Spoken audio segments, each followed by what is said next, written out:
5, 6, 7, 8. Sober Shawtys, episode 2.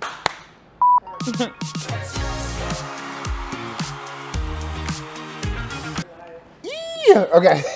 Here we go. Can we do a little cheers? Yes, we Because it's can. been a long day. It has been a long day. Salud. All right.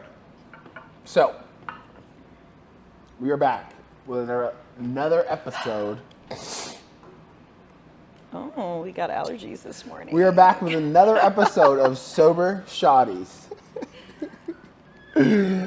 All right. So, hey, Shawtys. Welcome back. Hey, Shawtys. I'm Marcell. I'm Drew, and we're the hosts of the Sober Shawtys podcast. We're here for episode 2. How you been, friend?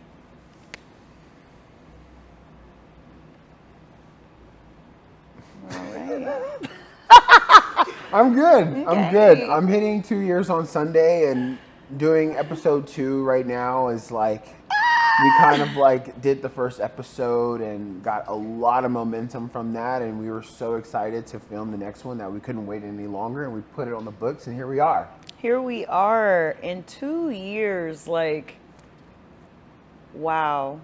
I'm so excited. I'm so So excited. proud of you. I've been trying to like figure out how I want to like put it on Instagram and stuff. Like, do I want to do a little cute photo with a cupcake and a little 2 candle, or do I want to have like a number 2 balloon?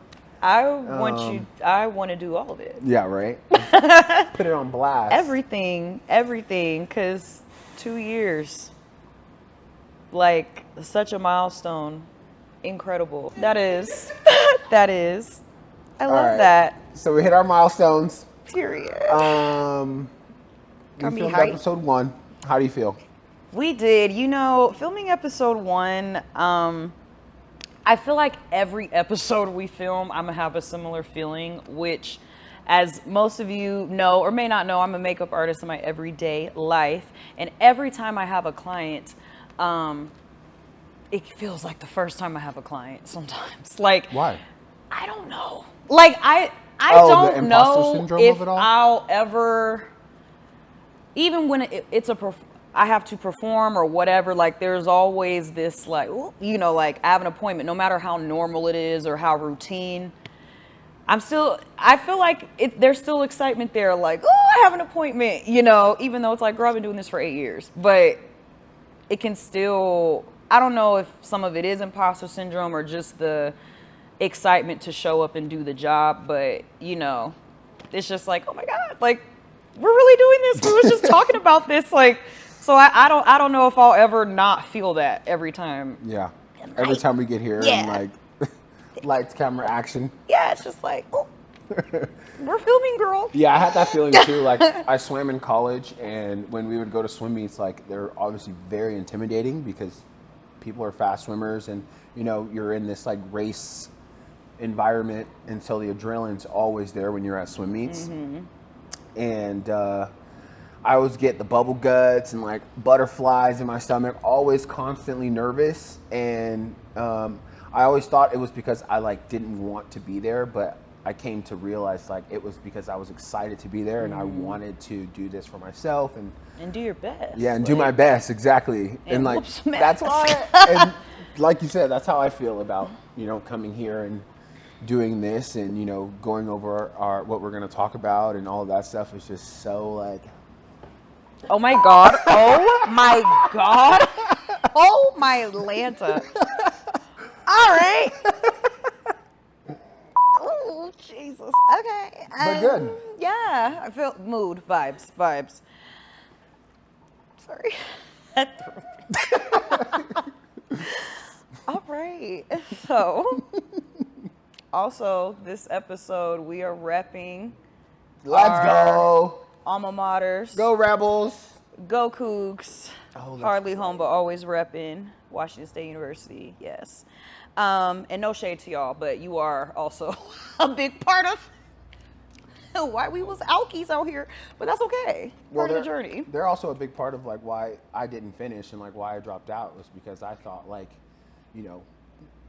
going to parties and going to these like nightclubs and staying out all night and being a part of that life was priority.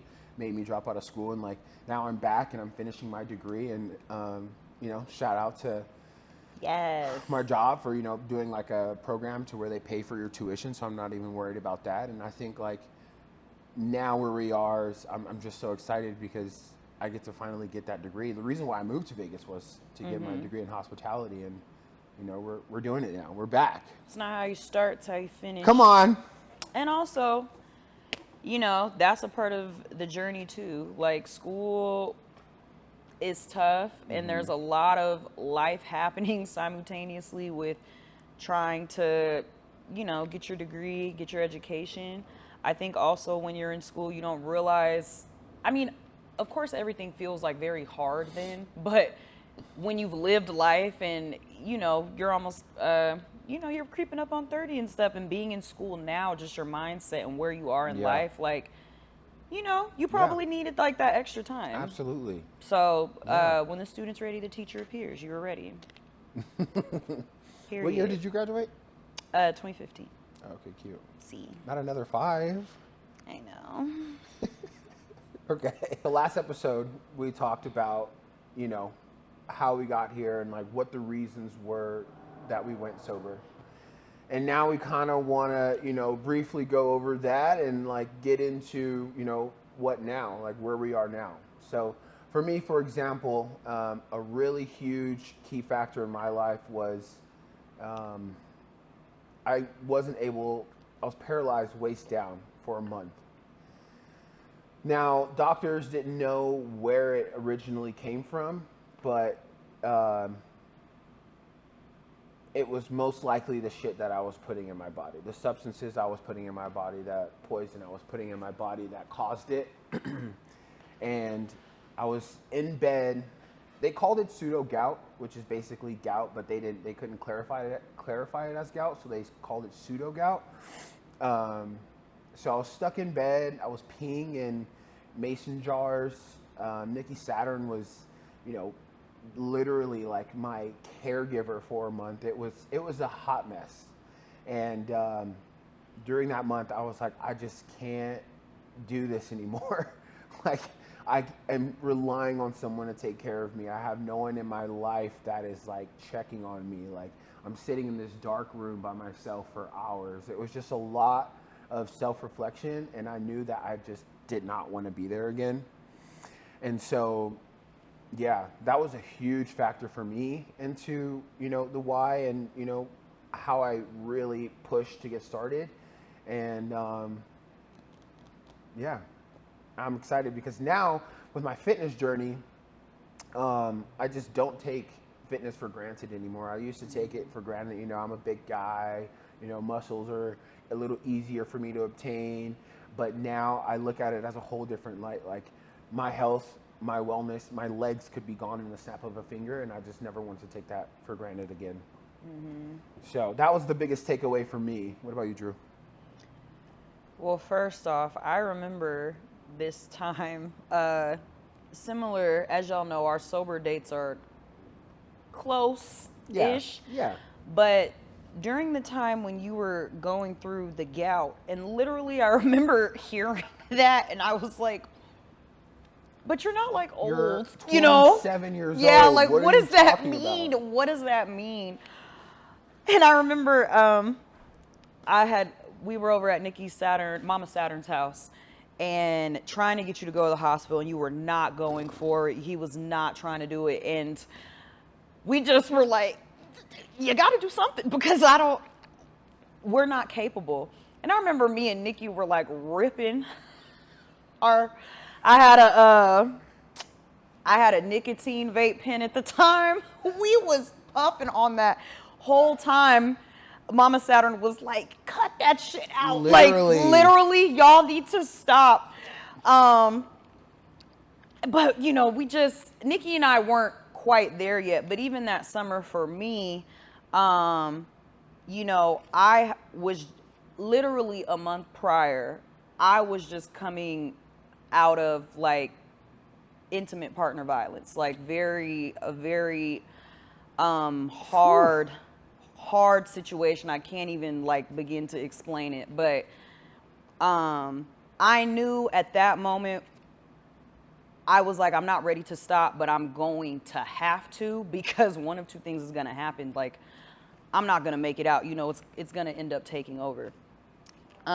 So I had, at this point, 2 years ago, also for me too, the legal trouble that I was in prior to moving to Vegas, like that had subsided. I had got off the SR22 insurance. I was making strides in that way, but once I had started drinking again, I just knew that like I wasn't able to stop. So I knew like if I stop again, like it's gonna have to be for real, because the moderation thing is not working. And then on top of the most recent egregious event that had happened to me, I knew like in my soul that a change needed to happen quickly.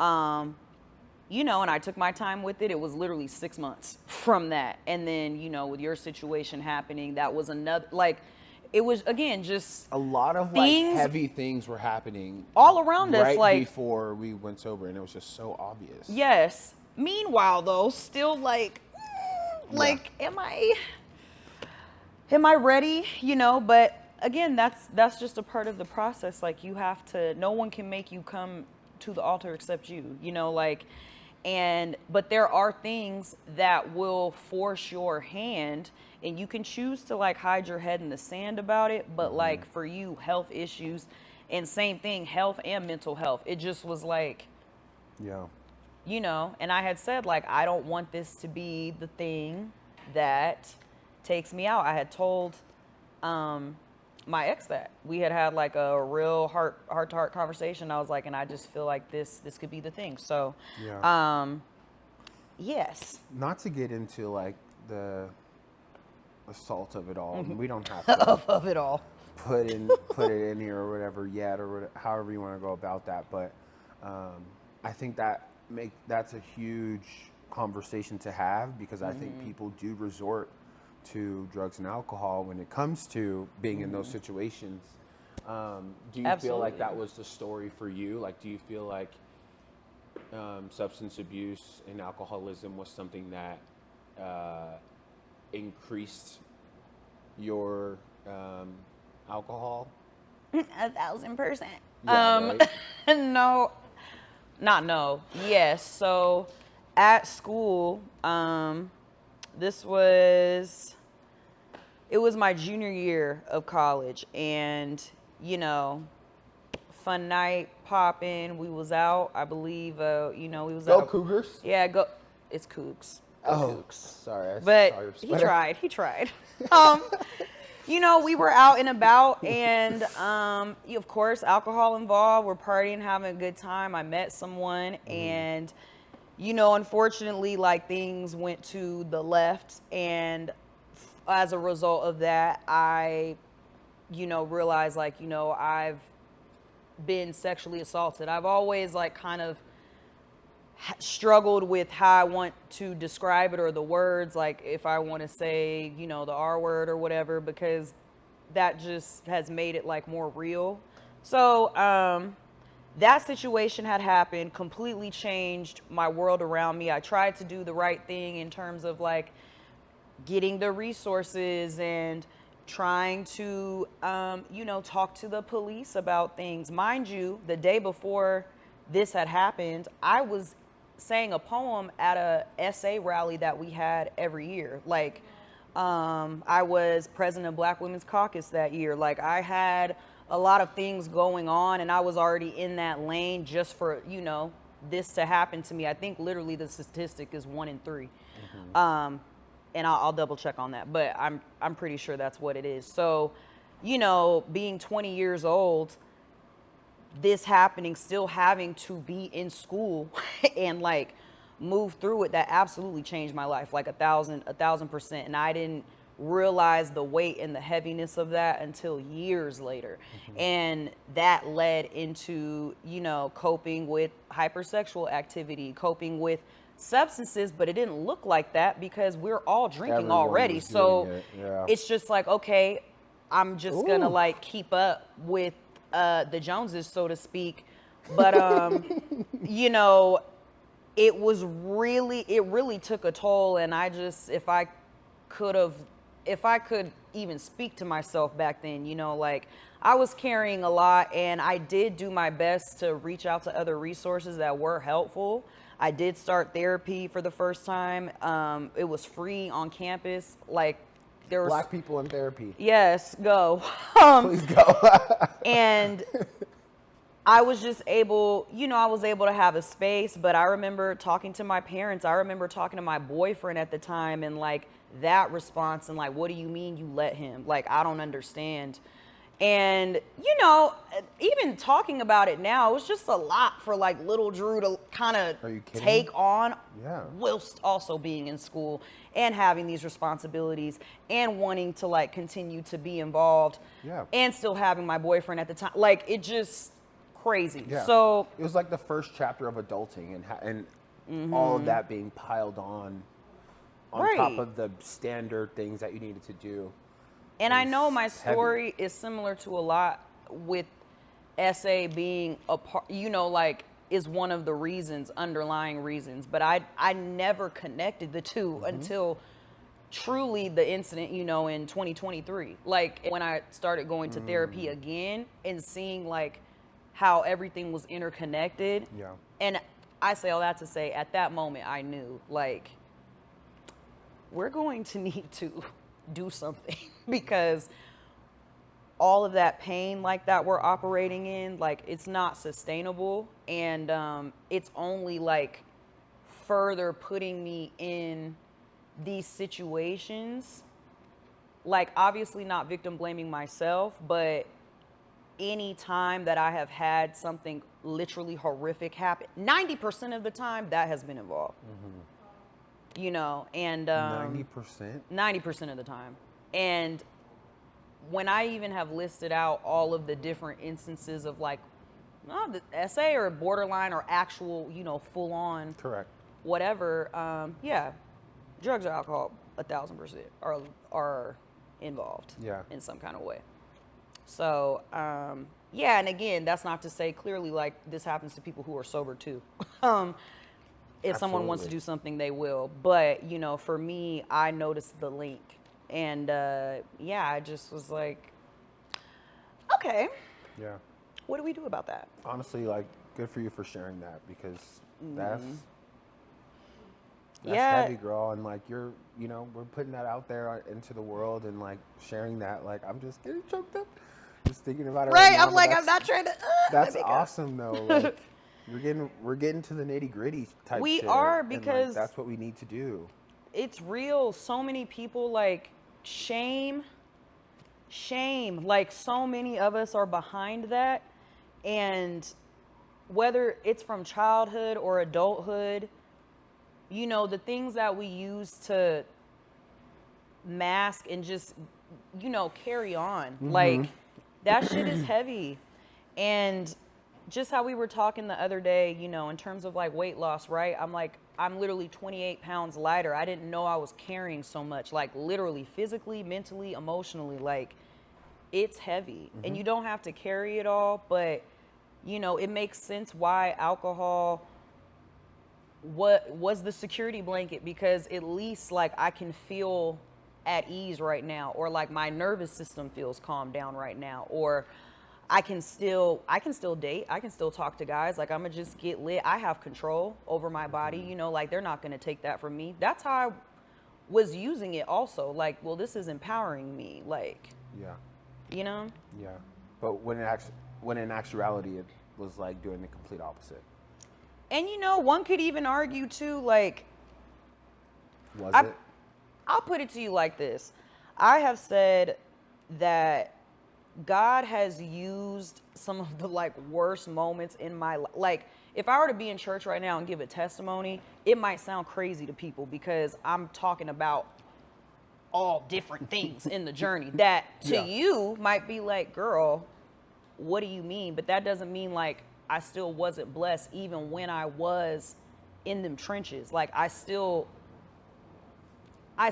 you know, was being loved on, you know, like from source, right? So, well, yeah.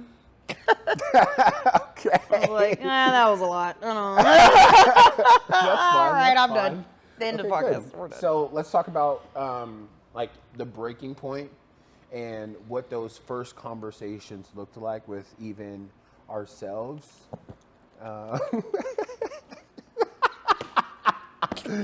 What those conversations looked like with ourselves. Yeah. And you know, did we ever share? Who did we like go to in the beginning of our sobriety? Like, who was our reach? Who was our people that we reached out to? Yeah, when did you realize it couldn't go on like this? So for me, I talk to myself a lot already. So I would constantly be telling myself, like, you know, stop drinking, stop drinking, stop drinking. Like, why are you doing this? You don't need to do this. And I just always constantly ignored it. Just because, you know, the fear of missing out, you know, having like a lifestyle that, you know, I thought I enjoyed, but it wasn't something that was actually something that I needed to do to, you know, further myself in how I wanted to further myself in life.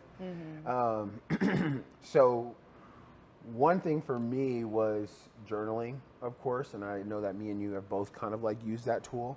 One thing for me was journaling, and it wasn't really like Sex in the City talking to myself, writing kind of like that. Right. It was more just like doodling and, you know, like just like expressing whatever came to mind, just letting my hand do the talking. And it was very therapeutic. Sometimes I would just throw that shit away because it was just like, nobody needs to see that ever. Like, Not even myself. Yeah, not even myself. Like, I don't want to ever see that Right. again. So it's just a lot of that, and yeah, I think that really helped me for sure. I never really had someone to like call and be like, "Hey, I'm struggling with alcohol." I think I was always embarrassed, one, to say that, and two, I didn't want to look like a hot mess, obviously.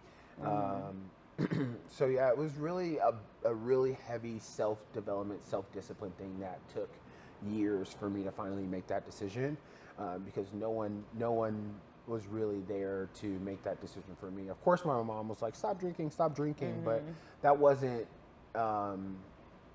enough for me to be like, I need to stop drinking, because it's like mom's always gonna give you the obvious advice. Wake up. Hello, nigga. But yeah, what about you?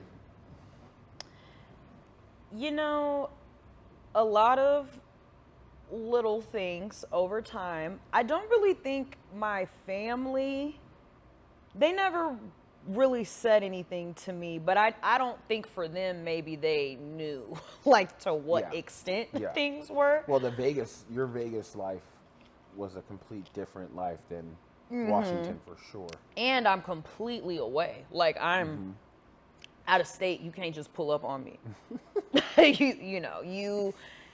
You're getting what I'm telling you kind of thing. So creating your own storyline for your family is exactly. so but the crazy thing is, when I did kind of fess up about at least the DUI situation, my parents knew something was up. Like, they didn't know what exactly, but they were like, we knew. Why? Just like a gut feeling of Gut parents. feeling. And I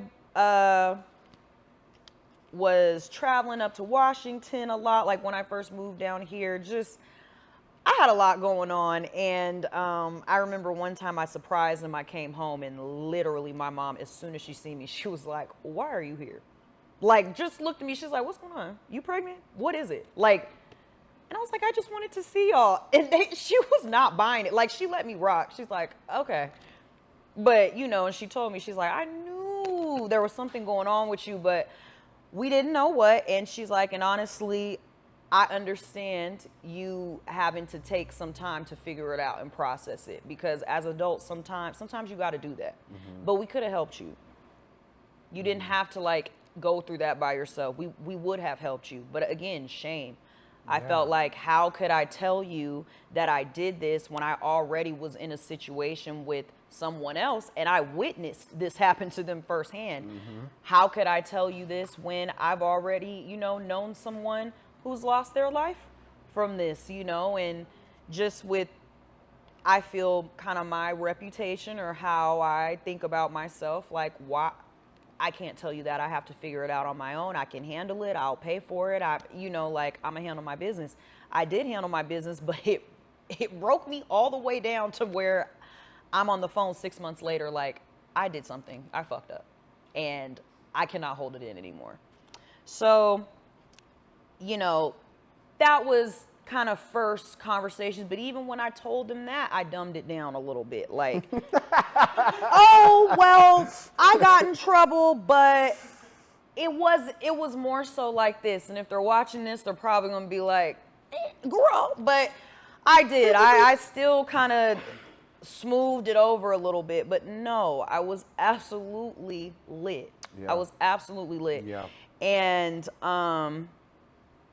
that helped me I cleaned up a little bit, Yeah. but moving to Vegas, that just further progressed it along, and I thank God that I was able to find my journey here, because I think there are some things that are unique to Vegas that are different from Washington that helped me kind of along my way. But yeah, in the beginning, I really wasn't talking to people much about this.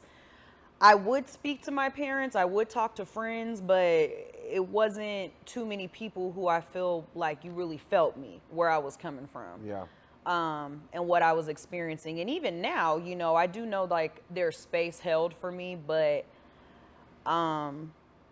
it can be a hard conversation, and I feel like even probably for them, seeing their daughter in that way, or how does one handle that as a parent? I don't know, I'm not a parent, but definitely have empathy for them in that regard. Yeah. Speaking of parents, I mean, my mom, I was born and raised in LA, and I was a hood rat, house parties, YG, Period. back to back, booty shaking, the whole vibe, having a 40 in your hand was the thing. I was a hood rat, and my mom knew it, and she let me be myself for sure.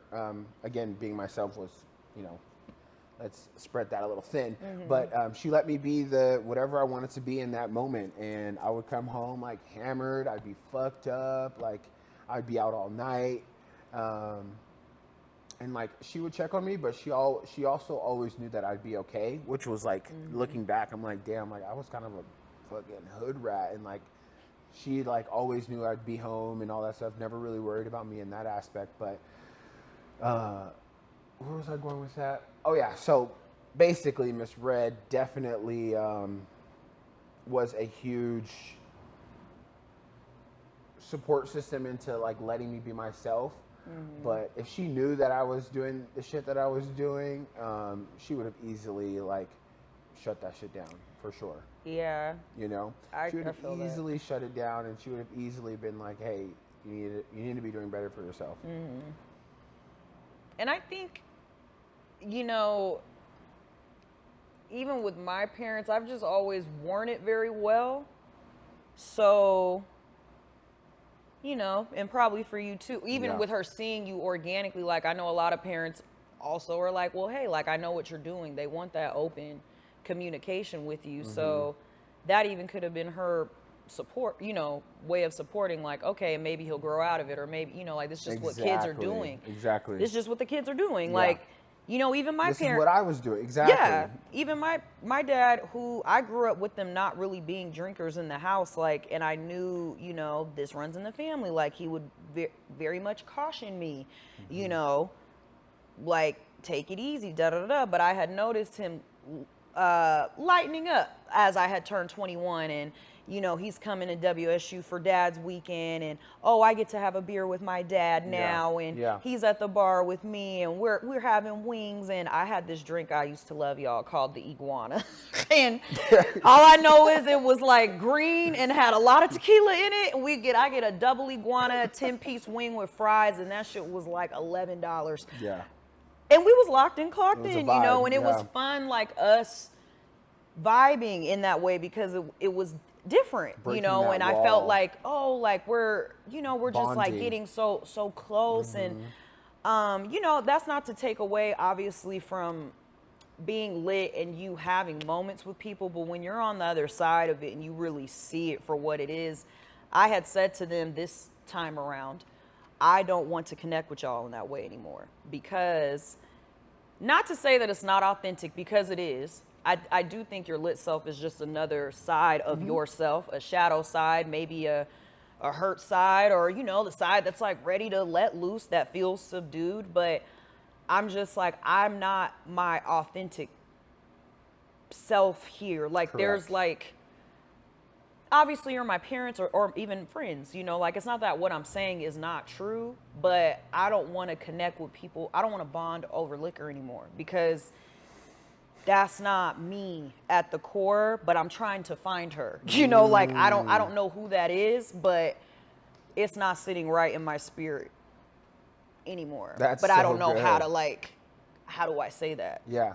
Or how do you let that person speak without alcohol in your system too? Yeah. You know, like, how can you get her out without being fucked up? And then the thing is, it's like, what's gonna come out? like pure honesty. type shit. what even here, you know, I feel that same way. Like, I was just thinking last night, like, what might you end up saying? Yeah. You know, because this is kind of like a liquor, you know, intoxicated on honesty. That's like a line in one of my poems, you feel me? But it's kind of the same thing in the reverse, you know, because now it's like I still feel like I don't have that filter, you know, but it's just like more real. Like, I know whatever I say here, like, I can stand 10 toes on it because I said it consciously, Come on. you know? Well, even again, just speaking about SA earlier, it's like, Right. And I so told you, I was bold like, of you, I don't too. even want to talk about it. Yeah. Good for But I you. kind of have to talk about it because it's such a big part of it. Like, those two things are very intertwined, and why I've struggled with it for so long, I didn't know, like, that was part of my coping, you know. And even still, sometimes when I'm reminded in life through PTSD or things that happen, like, hey, that shit's still there, and I don't have this to move through it, which is fine. I would prefer that, but it also it's a lot. It's very intense. Kind of what I was saying last episode. Like, you feel now, I just feel everything like on 10, and I've spent so much time not feeling things. Yeah. So when I'm upset, like, I really am like Yeah. crashing out. Not even really. It's just like, no, I'm trying to is- self-regulate myself and feel how I actually feel and say what I actually want to Yeah. say. Like, hurt feelings or not, you have to be able to be 100% authentically yourself. And I also can see, like, the ways that, I silence myself too, even being sober, you know, because of maybe the childhood trauma of it all. Like, or the young me not having the words or feeling like I can't speak up right now, or freezing up, or whatever you could identify that as. But I still feel that, like, kind of like with the other day, like, I'm speaking up for myself right now.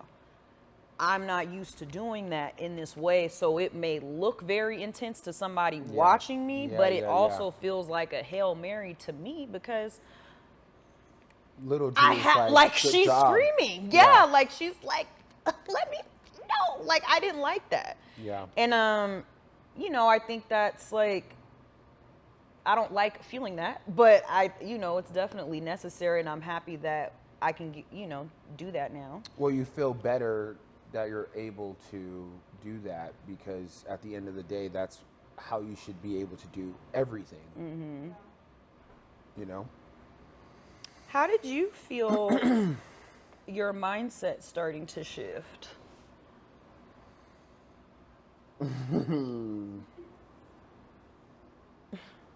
What did you have to challenge? So when my mindset started to shift, I remember going to a gay bar, and me and Nikki Satter went to a gay bar, and we thought that we could just be, be ourselves, be the same, like, as our old lifestyles when we were drinking. We tried to, like, merge them and, like, think that being sober but also being in the same lifestyle that we were would work. So we went to a gay bar, like, fresh freshly sober, went to a gay bar, and did I mention we went to a gay bar?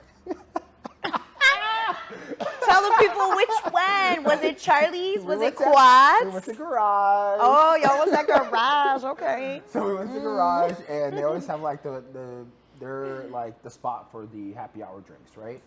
And we go. It was kind of a Friday night thing all the time. We would go there and hang out, play pool. It was a vibe. Freshly sober, we go. We got our vapes tight in our hand. Tight. We don't have anything else. We knew. We were like, these vapes are gonna save our lives. Shout out. I'm so sorry. This ain't a nicotine endorsement, but hey, yo. I knew you were gonna get triggered when I said that. I'm sorry. We're still dealing with nicotine as we speak. But them vapes in the beginning. Come on. Thank you. So we had the vapes tight in our hand, and we go to the bar, and like everyone's like tipsy, right?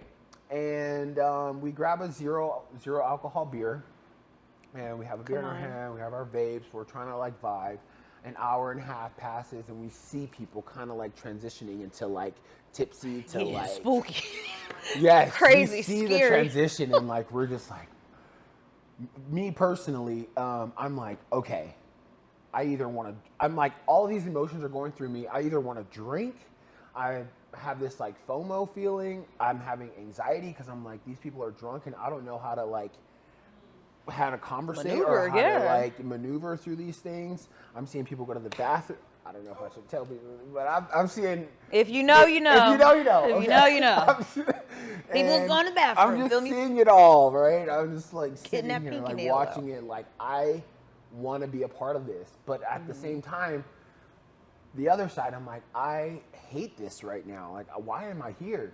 And so, the mindset was like, okay, Marcell, you can't have both worlds. You either have to be in this sober lifestyle and make changes to further this journey, or you stay in this same situation where you're going to these bars and wasting time there. You need to pick one. So when Pick a struggle.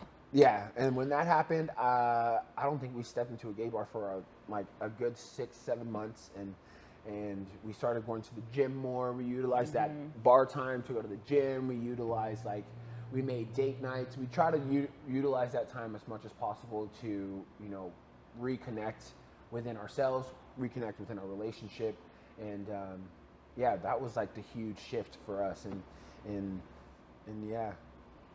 I'm like, can we, like, the moment. But the vaping, let me just go back to that real quick. Go ahead. That fucking vape situation, we relied on that so heavy. Like, I think I had a enlarged heart. I went to the hospital for an enlarged heart, and I think it was because we were vaping so fucking much because we were trying so hard, like, not to do everything else. I'm like, but we know. Oh. I'm like, I don't think it was the vapes with the enlarged heart thing, because that's when we were at Mama Saturn's house and when you went to the hospital and we were trying to figure about. It might have been booger sugar that like. Okay, Yeah, booger sugar. it might have been other things. Okay. Yeah, so I think booger sugar Because is you kinda were, cute. at the time, you didn't Sugar, know okay. that you were actually going cold turkey. Like when you had cut everything No. out and all of that started happening, you The didn't know withdrawals. that at the time. You Yeah. were in active withdrawal. Yeah. That's why your heart was like, baby, where are my things? Please. Because what's going on? Yeah. That was more of that. So- Obviously, nicotine is bad. Popcorn lung. Cut the pins out. Cut it out. Cut it out. Quit smoking vapes. Yeah. But, to your point, I had started smoking cigarettes, like, after Ooh, I love the you a good cigarette. I can neither confirm nor deny. But I remember, yes, after the essay in 23, my mom came out here. My family actually came out one by one. My dad came out first, my mom came out next, and then my sister came out. Yeah. And when my mom was out here for her birthday, I remember I was at a homegirl's house. We were hanging out. I was getting toe up. And I remember I was just like laying in the pool on this floaty, like whatever. And they were watching me, cool. But I kept sneaking to smoke cigarettes because my friends at the time, her mom smoke cigarettes, and she would let me have them. And I remember just telling my mom, I was like, honestly, I can't even hide this from you anymore. Because one, cigs are super hard to hide. First of all, you can't. Like, it's on you. And I just was like, Mom, I am smoking cigarettes right now. And I don't know what else to do, but Your mom and dad didn't smoke cigarettes, obviously? no. Okay. No, now, pretty much almost every other woman in my family did. And when I did tell my mom, she had laughed and she was like, oh, you a Smith woman through and through. She was like, because, I mean, it really is in your genes. And I also understand. She was like, you know, if this is helping you like kind of chill off of drinking yourself into a stupor, I'll take it. If you got to be here for a little bit, awesome. Be here, take your time. And I was like, I am here, Yeah. but I know like it's not going to be forever. But I smoked for like a cool 6 months. Like, Yeah. and then I just went cold turkey. Like December, I had went back home for Christmas. And whenever I go back home, I was like, I can't keep it up there. So I had got off cigs. I had a pen. That was fine though. And then January 1st, like I stopped drinking. But yeah, I definitely, nicotine, Yeah. it helped. When it came to nicotine and like gardening, Gardening. when it came to nicotine versus gardening, like what was it that nicotine gave you that gardening didn't? Oh, it was both of them. Oh, okay. Yeah, it was both of them. So I would copy. Okay. Yeah. No, Yeah. I would literally my routine. I would pick up one of them Club Tails drinks. Yeah. From 7-Eleven. I had a pack of Campbell Crushes, and I would smoke those. I would drink that drink, and then I might like hit my bong later. Yeah. I did that every day. Yeah. No, I mean within sobriety. Oh, within sobriety. So what is nicotine too? That what does nicotine and gardening look like in Now? sobriety that that smells you so relied good. so heavy on? Now, I would say nicotine for me, I crave it the most when I am socially out because it gives me a little something to do. I still have fun. Literally. I still have fun when I go out. I'm very much the life of the party now, like I used to be in my past when I was in high school. Because I didn't drink or smoke in high school. So I was actually a prude. I did not Oh, so you're understand better. people. Yeah, I felt that way, genuinely. I was like, what are y'all doing? This don't make no sense to me. We are in high school. Like, why? What's Yeah. going on? Fair. But now, you know, I don't know if I'll ever not want maybe a little nicotine from time to time. I don't know. It does something. I don't know what it is, but Yeah. it just gives me like a, you Yeah. know, it's the breathing. It's breath work, really. Like, it's like, you Bitch, don't- no, it's not. It is. The ritual of smoking, don't play me. The ritual of smoking, yes, it is. Like, inhale, exhale, pause. Like, that's why people, even actual smokers, they need something in their hand. Or like, Technically, yes. you put something to your, you know, it will calm me down. Okay. I was, I don't care. It was breath work because I'm What, breath literally work? in and out. Like, let me take a moment. You know, caffeine was never my thing. Yeah. But yeah, I can hit a bowl or I can smoke a cigarette. Yeah. And already, you know, with smoking weed, if I'm rolling it up, there's nicotine with it. So like those two things were already Ooh, we kind of love a good together. spliff. We love a spliff. But yeah, you know, in sobriety today, like, it's definitely still a thing. Yeah. I have explored other, like, you know, I've taken more breaks with cannabis. I've seen like, ooh, okay, maybe I might want to readjust my relationship Yeah. because I don't need it in the way that I did before. Yeah. But because addictive personalities mindset, we like routine. It's routine to me. I've been Yeah. smoking just as long, you know, as I've been drinking, but cannabis has never like had the same effect ever, Yeah. you know, in Yeah. like quite literally almost destroying my life. Like alcohol, no. Yeah. But cannabis, there's a dependency to it because it is comforting. Now, the question is, in sobriety, you know, you have to kind of do what works like for you. I don't think it's one size fits all. I do think cannabis for me, like I'm seeing like I may be in a space soon to like really do some time without it. I know that's coming, you know, and I'm giving myself grace with that. But I also like, same thing with the cigarettes at the time. If this is what is going to help you get to the next level, my mom literally was like, smoke them. Yeah. If that's gonna, if you're not, she's like, obviously health on both ends. She's a nurse. She's like, I'm always concerned about your health. Yeah. But lesser of two evils here. You know what I mean? Like, I would much rather have you do that than you getting behind the wheel. Yeah. Than you making risky decisions because you're under the influence. Mm-hmm.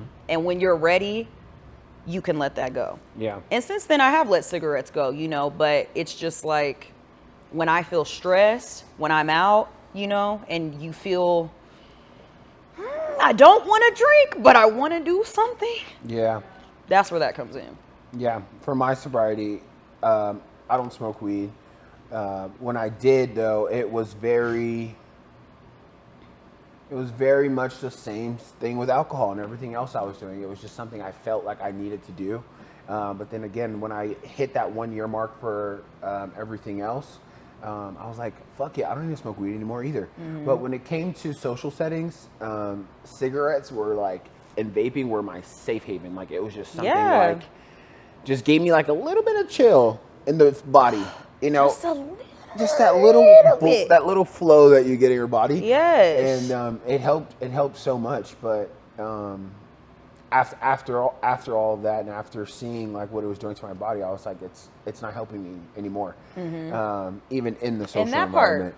And I think that's a beautiful thing that you just said. It's not helping me anymore. It's not helping me anymore. It did not help me anymore. Yeah. And with weed, like, honestly, like, at least with my brain chemistry, I felt like I was just becoming like a titeri.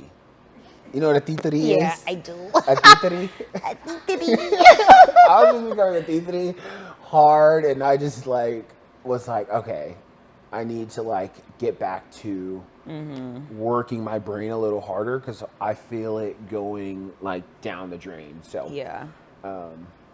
Right, it feels slow. I felt slow. It slows you down. Yeah, and like I've dabbled with weed for a long time, and I've always felt that way, but it didn't click until I went sober with everything else, and I was like, oh wait, this is also, even though it's not a drug or it's not alcohol, it's still something that I felt didn't help me grow as a person in this life, you know. So. I appreciate that. Did you say you're gonna quit weed soon? Don't hold your breath. I will say that when I took 5 weeks off, well, no, it wasn't 5 weeks. I observed. It was like a month, right? Yeah, when Ramadan came around, I was like, I can do this. This is like what I would like to. She deep cleaned her entire house, y'all. What you mean? Sober. Oh, yeah. But, you know, I was like, let me give this a try. Like, I haven't, remember when my grandma had passed away, I did like 5 days then. I just like completely forgot to bring anything with me. I didn't go to any dispensaries down there. Like, I just did it. And I was like, you know what? Obviously grief, like that was tough, but overall I was okay. And I was like, you know what? I think I do want to, you know, Ramadan's coming up next month. That'd be a perfect time to start. March 1st. Let's go. And I did. And, to this day, I think that is the most gym visits I've had. Like, I was at the gym every day. You were active. I'm already active, but I was like locked in, clocked in. And I remember I was like, okay. But you know what was hard during that time? It wasn't even the weed. It was the nicotine. By week 3, I ended up buying a pen, though. I didn't smoke weed, but I bought a vape pen. Yeah. Because by week 3, like, I was like, baby, I cannot. I'm stressed. Like, I need something. And working out, of course, that is that something. Like, me cooking my meals, that is that something. But, like, I just was like, I'm a human being. I'm not hooking up with like nothing. I need something. I need something to take the edge off. Argue with your mom. You know, I'm not saying it's like right one way or the other, but that's That's something I still struggle with. I don't need the drink. I don't need the substances. I don't need that. But yeah, if I'm stressed out and I have an opportunity to maybe smoke something with tobacco in it, I'm probably gonna do it. Yeah. And I still feel like I'm there. Like, that's been the hardest.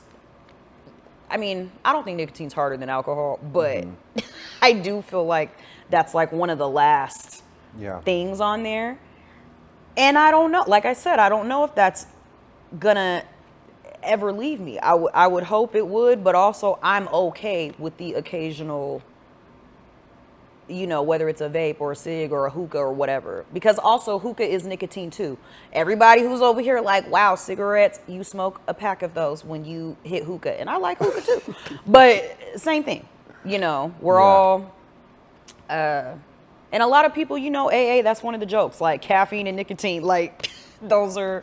Caffeine down. Caffeine down, like it's something. Yeah. For me, it's not caffeine, but you know, I definitely like am partial to a little spliff. You know, it's When so you say funny. taking the Okay. edge off, something just came to mind to me. So Yeah.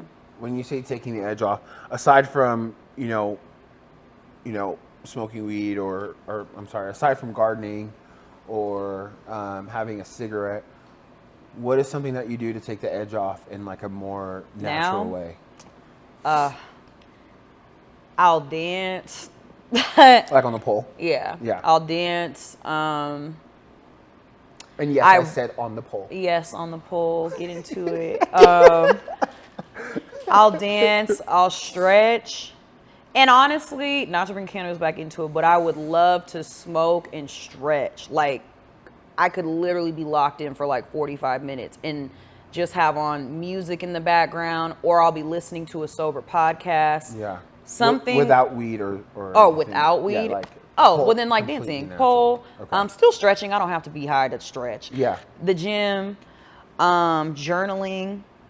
Yeah. Be smoke coming off my pen. Yeah.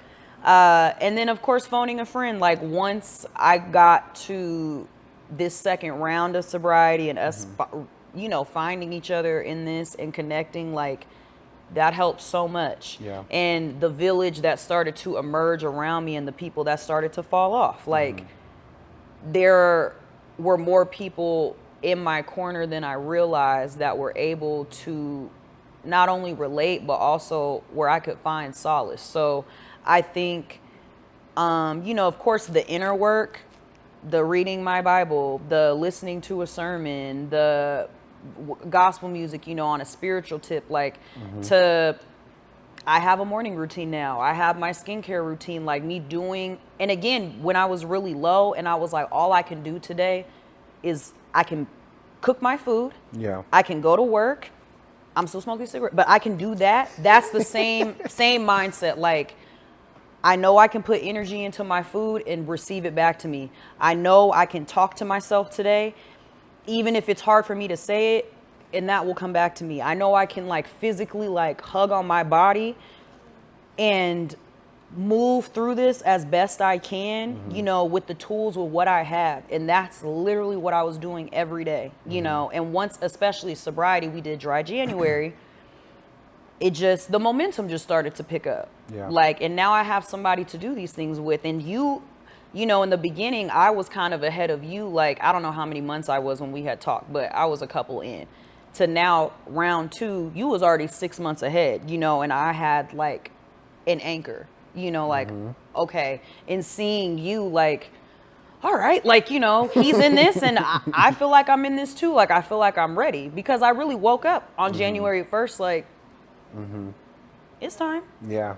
For me, it was like deep cleaning the house. That too. Would be so relaxing for me. He don't play about his resets. Definitely will take the edge off. A reset would be just like the best thing for me. Even at work, like in the office, like resetting the office. It didn't even have to be at home. Resetting my car, just like being in that, you know, feng shui cleaning mindset, just really always like put me back in a place of like, okay, here we go. So that was one thing that I personally feel that was very holistic and natural remedy of taking the edge off, for sure.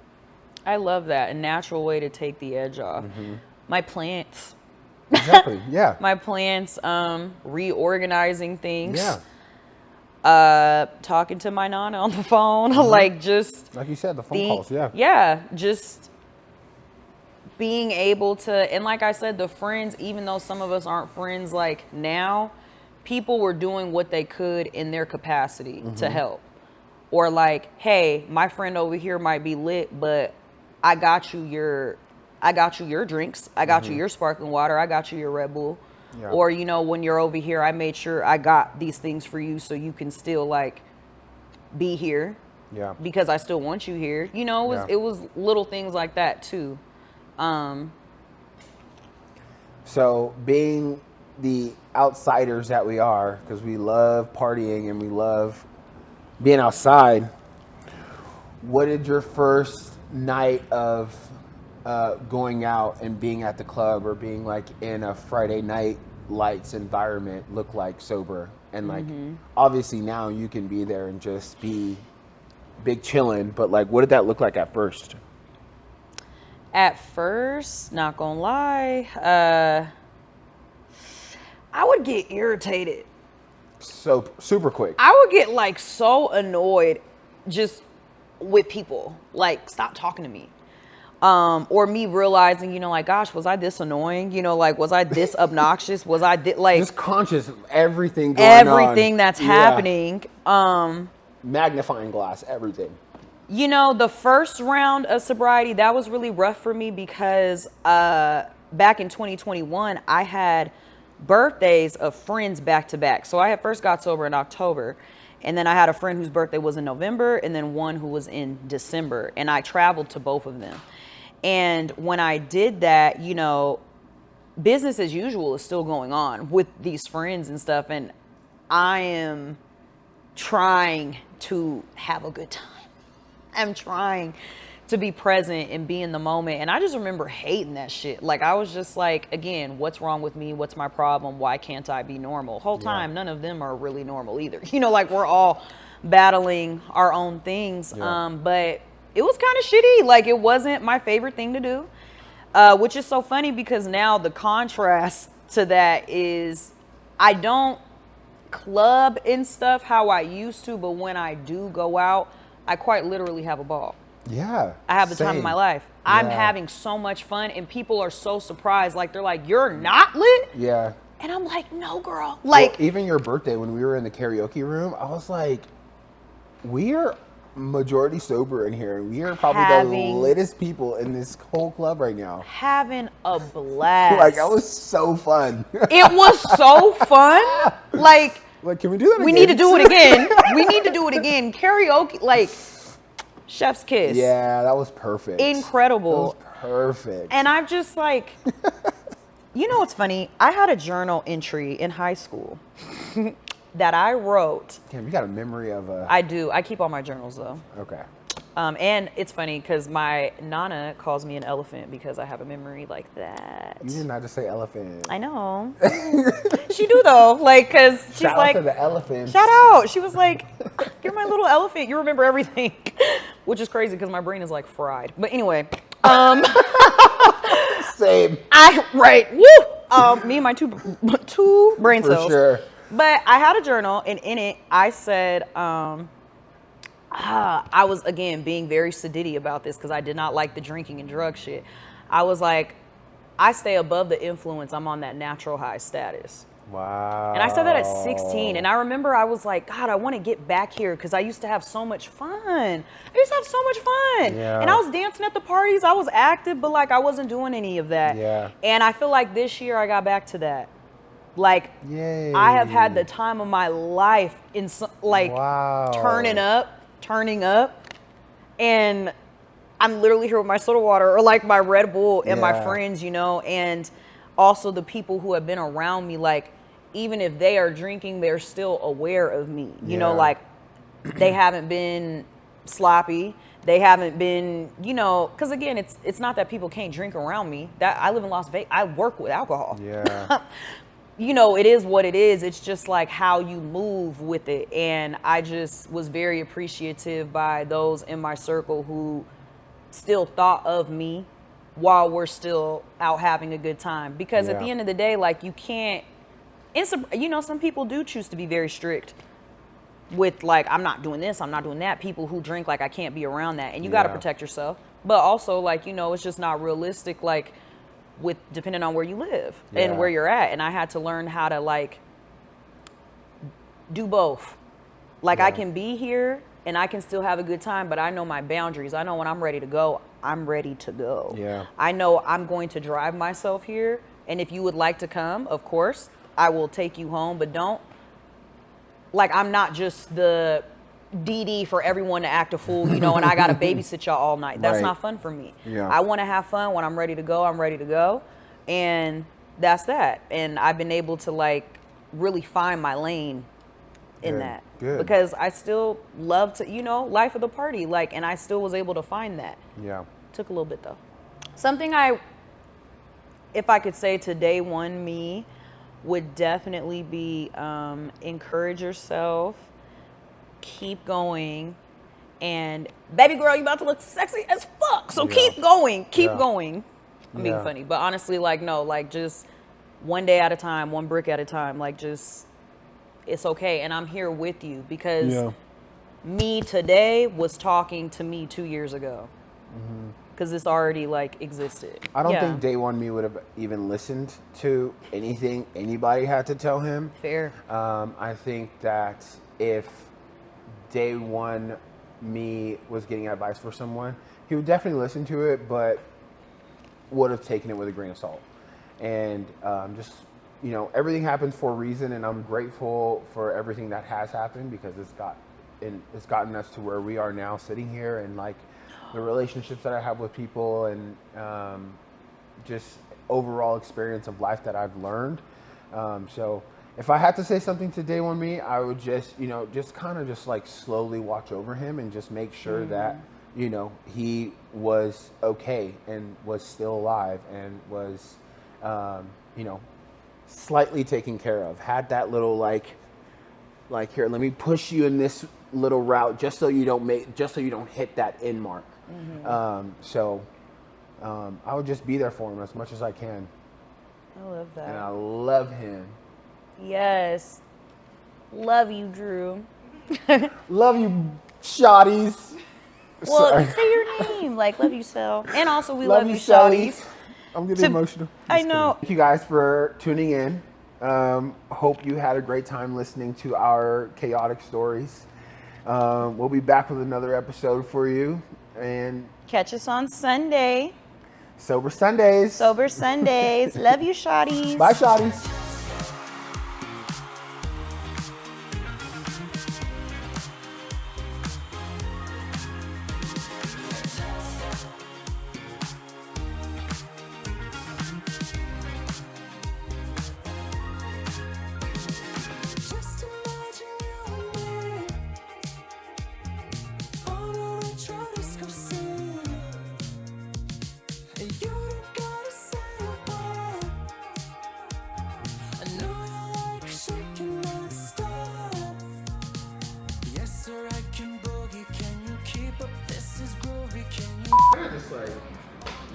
Oh, that's why you can't, because you do that, and then you'll be like, yeah. 5, 6, 7, 8.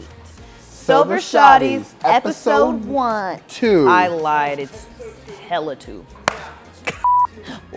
Right. Okay, so that's what we were talking about. So we kind of wanted to do, if we wanted to still say the name, still say the milestone. I'm like, sorry, let me. Yeah. Okay. Yeah. That's it. Yes. My water gonna be gone by the time we finish. What, you hit a milestone?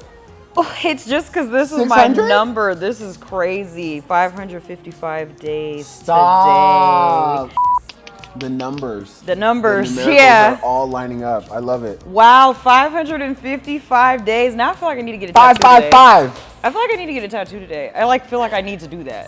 Should I get a tattoo today? I kind of feel like I should. Shawty, That's should you kind get of a tattoo today? Shawty, should I get tatted today? That's wow. Congratulations. Wow.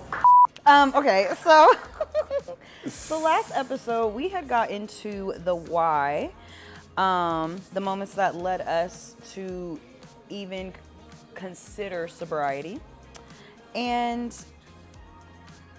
oh my God, I don't know if I like cards. Hold on. Last moment we talked about the why, the moments that led us to even consider getting sober. Highlight 1 to 2 standout moments or takeaways. Sorry. Hold on. How do we like get into that naturally? That just feels weird. Okay, I'll do it. Help. Okay. Okay.